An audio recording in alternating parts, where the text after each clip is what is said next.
इसलिए अपनी उस सोच बदलो। अब पूरा रमजान कितने गुजरती हैं, ये तो अल्लामा रमजान साहब कह रहे थे कि जब रमजान आता है तो जो साल भर में नहीं आता वो रमजान में आता है।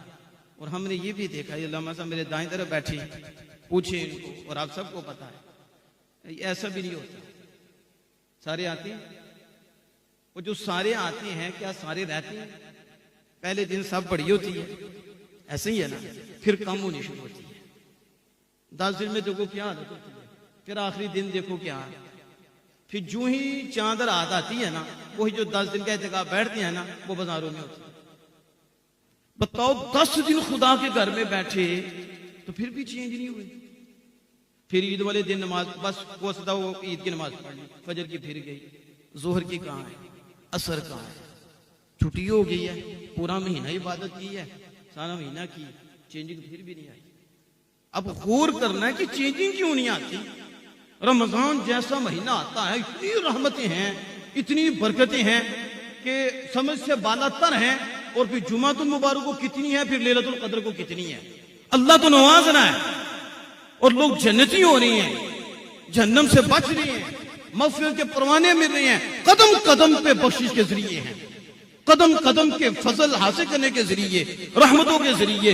और एक छोटा सा अमल जो हम समझते हैं और रब के यहाँ कितना बड़ा हो जाता माह रमजान में, और फर्ज पे 70 फर्ज और नफल पे फर्ज का सवाब मिल रहा होता है।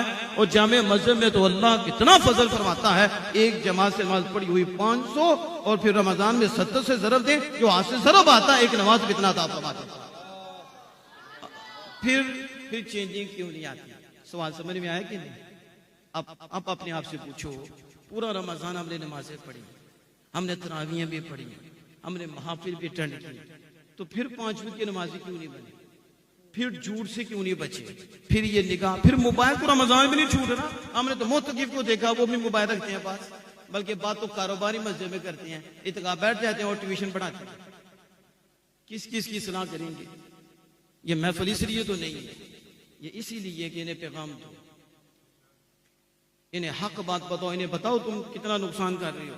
मस्जिद में बैठ के कारोबार कर रहे हो, कौन मुफ्ती है जो इजाजत देता है कि मस्जिद में कारोबार हो?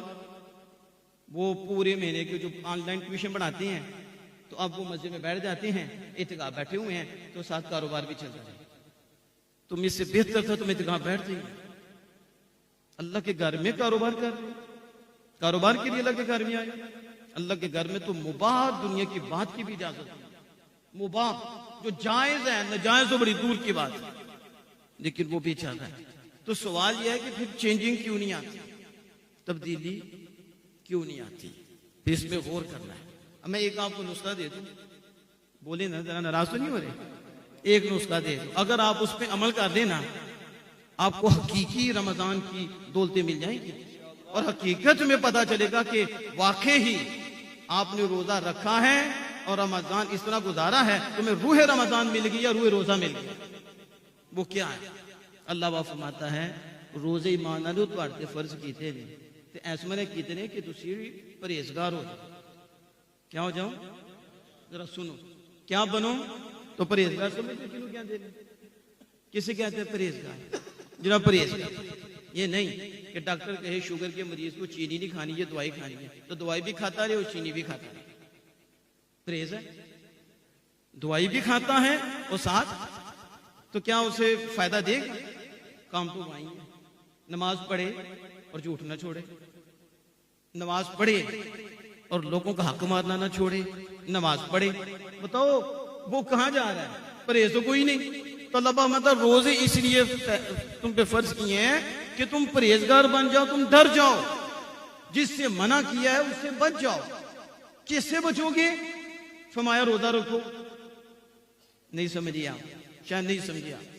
बस सवाल मालिक कैसे बचे?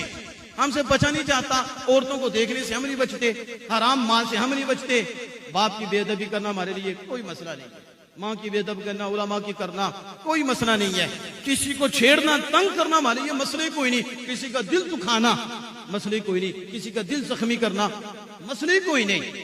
समझ आ रही है? तो फिर कैसे हम डरें और कैसे बचें? मैं रोजा रखूं। क्या रखो? अच्छा रोजा रख लिया तो फिर क्यों नहीं डरे?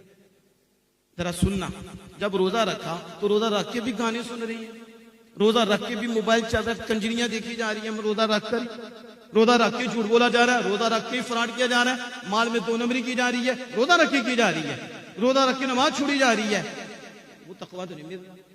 अल्लाह तो हमारा रोजे इसलिए फर्ज किए कि तुम क्या बनो, मुत्तकी बनो, लेकिन ये तो उसी तरह चोर है, उसी तरह डकैत है, उसी तरह भाई बहनों का दिल दुखाने वाला है और बुजुर्गों को ये नाफरमानी करने वाला है और इमाम मस्जिद के पीछे चढ़ने वाला है, किसी को बख्शने वाला नहीं, बदतमीज तो वैसे का वैसे है, तो 10 रोजे रख लीजिए।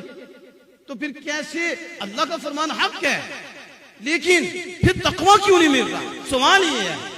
तो जवाब सुनो, तकवा था रोजा रखो तो तकवा मिलेगा और आपकी ख्वाहिश कमजोर होगी, तो जब ख्वाहिश कमजोर होगी तो रूह कभी होगी, तो जब रूह कभी होगी तो आप मस्जिद में होगी, आप वालिदैन के कदमों में होगी, आप मोहब्बत से देखोगे, प्यार से देखोगे, आपकी आंख में नूर होगा, आपकी आंख में शहवत नहीं होगी, आपकी कान में शहवत नहीं होगी, नूर होगा, जुबान पे नूर होगा, जुबान पकीज़ा होगी।